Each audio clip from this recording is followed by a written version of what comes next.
Hey everybody, welcome to the channel. My name is Liz. I'm the official craft nerd. Let's get started. So today we're going to do a very simple, quick, and easy project using one of these wood frames that I got from Hobby Lobby and this beautiful decoupage paper that is made by my buddy Brandy at the DIY Struggle. Check her out if you don't already, and check out her website where she has some amazing products if you are into decoupage. The girl has rice papers, tissue papers, napkins, transfers. Y'all, she has it all. So as you see here, I'm just kind of eyeballing it and kind of creasing it to see how big of the image I need for inside my frame. Now, I did not record me painting this thing white, but I did. I used Waverly chalk paint in plaster, which is my favorite color to use. And I'm just putting a layer of Mod Podge down so we can place our image. And you guys, I know that there are many conversations about how to decoupage, what is the right way, how do you do it? And y'all, I just put it on there. I will be completely honest, it does not bother me to have wrinkles. It does not bother me to have any kind of like flaws or anything like that. I think the more texture, the more authentic it is for me, and I'm perfectly okay with that. Now, I do understand some may want it to be extremely smooth and perfect, and again, it depends on your project, and that is completely okay. But please don't come after me because I got wrinkles and stuff in this, because y'all, listen, we all got wrinkles. We all got the wrinkles. And I ain't worried about it. So, but what you see me doing here is I'm just giving it a quick dry with my heat gun because I'm impatient, y'all. I wanted to get this done, and I'm going to put my second layer of Mod Podge over top of this, and then I'm going to let it dry.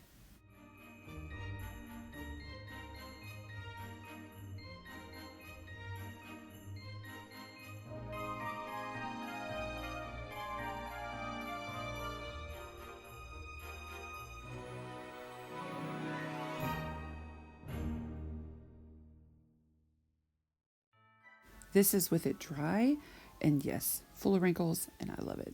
I don't care. I love it. I love it. I love it. So my next step in this is I want to kind of fill in those gaps that were left behind around the image when I put it in that frame. And I'm just taking some of this paper that I picked up. You can buy these individual at Hobby Lobby. I do not remember what I paid for these, but I don't think they're all that much. And I'm just going ahead and cutting these out equal sizes, and we're going to place it around the image on the inside of the frame just to kind of give it a more of a Christmas look, and B, just to kind of fill in those spaces that I didn't like. This is a holiday paper. I believe it is a Christmas song lyric sheet, which I just thought was super cute.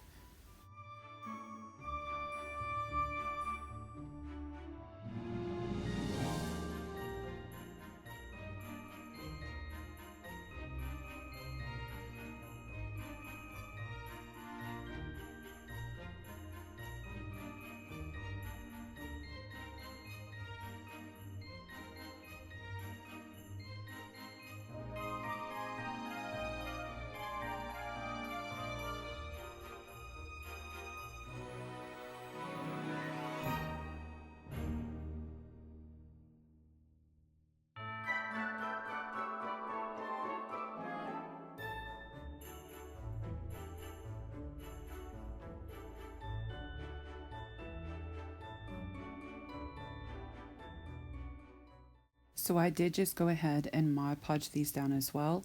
You can go over the whole thing again in its entirety once you have all these pieces down if you want to have that extra layer of protection and just to, have it a little bit more cohesive. But it is as simple as just putting some of this Mod Podge down and placing your scraps, or your strips, I should say, around these corners.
So I did want to add a little bit of this antique wax, mainly because if you guys know me, you know that I love to make things look older, vintage, worn, used, distressed, whatever you want to call it.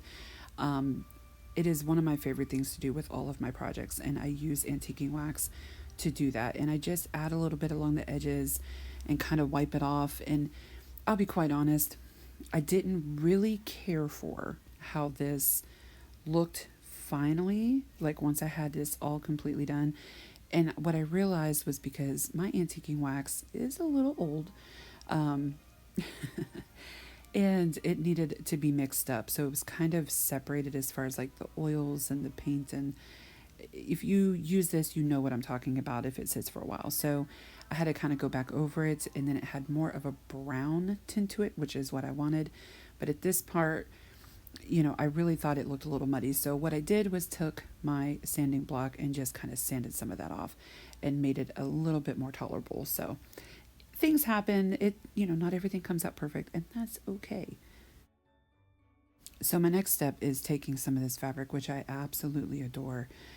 I think you could use this all year round, but I most definitely wanted to give it a shot for Christmas.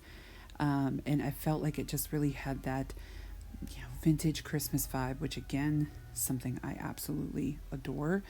Uh, my idea after I cut a few strips was, you know what, I really want this to look a little more raw, a little more, aged. So I just took a little, bit and started to pull it and rip it down the way, and it gave it such a great, roughed up, older look that I loved it. So I'm going to go ahead and do it to the other side too. But what I'm really doing here is just kind of pulling some of these threads out. And that easily gave it a very frayed look. And again, definitely what I was going for. Once I had it frayed enough to my liking, I went ahead and just created a regular old bow. Just tied a regular old bow. I did trim it up a little bit to make sure that the little legs there were even, frayed it out a little bit more. And then once I had this looking as good as I could possibly get this bow to look, what I wanted to do was place it on my frame. Now, all I'm going to do, take a little bit of hot glue to the back of this and stick it on my frame, and then just kind of fluff it out. I do end up topping this off with just a simple little pearl bead, just to, have a little bit of extra, because we already know I can't just leave things alone. They have to just have just a little bit more to them. So I'll put that little pearl here in just a second. And that is really all that it took for this project. So let me know what you think about this really easy, really simple little thing to do for the holidays. Let me know if you've made something like this yourself, or, just come and say hi in the comments. And if you're old or new here, I absolutely love and adore you guys. Thank you so much for sticking around. And until next time, stay safe, and we'll see y'all later.